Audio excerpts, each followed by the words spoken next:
এই তো আমার স্বামী নীল। ম্যাম, আপনি ঠিক আছেন তো? কি সব বাজে বাজে কথা বলছেন আপনি? মিস্টার মালহোত্রা, আমি পাগল না যে আমি আমার স্বামীকে চিনবো না। আমি একদম সত্যি বলছি, এই আমার স্বামী নীল। ও আমার বাড়িতেই ঘর জামাই হয়ে থাকে।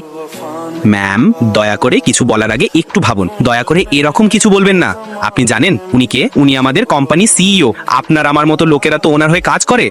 মিস্টার মালহোত্রা, আমি সত্যি বলছি, ও আমার স্বামী। Just shut up Adrita. আমি সত্যি দুঃখিত স্যার। আমি ওনার হয়ে ক্ষমা চাইছি। কোনো অসুবিধা নেই মালহোত্রা, আমরা এই মিটিং পরে করব।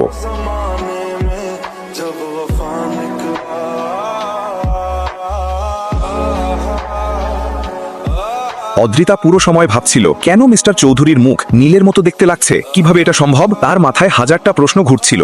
নীল কি সত্যি মিস্টার চৌধুরী? এটা কিভাবে সম্ভব যে তুমি আমার কাছে সব লুকিয়ে রেখেছিলে? একই মুখ, একই চোখ।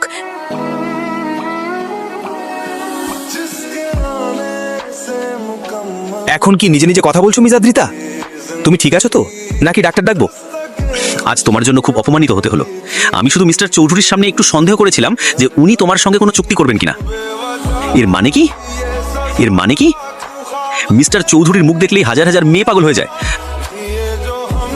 অ্যাকচুয়ালি এটা আমার দোষ, এটা আমার ভুল। আমি তোমাকে এখানে মিটিং এর জন্য ডেকেছিলাম, এটাই আমার ভুল। এরকম মেয়েদের একটু সম্মান দিলে মাথা ঘুরে যায়। আর এরকম মেয়েদের মানে কি? মানে সেই মেয়েরা যারা কোনো বড় কোম্পানির সিইও কে দেখেই বলে বসে উনি আমার স্বামী, আর পরে যায় সম্পত্তির ভাগ চায়। তুমি আসলে ঘৃণ্য। যাও, তোমার সিইও আর তোমার কন্ট্রাক্ট নিয়ে সুখে থাকো। মা, নীল কোথায়? অদ্রিতা, তুমি এত তাড়াতাড়ি ফিরে এসেছো। মম, নীল কোথায় বলো? ও নিশ্চয়ই রান্নাঘরে কোথাও বাসন মাজছে। কি হয়েছে? ও কিছু করেছে? আমি এক বিশাল ভুল করে ফেলেছি।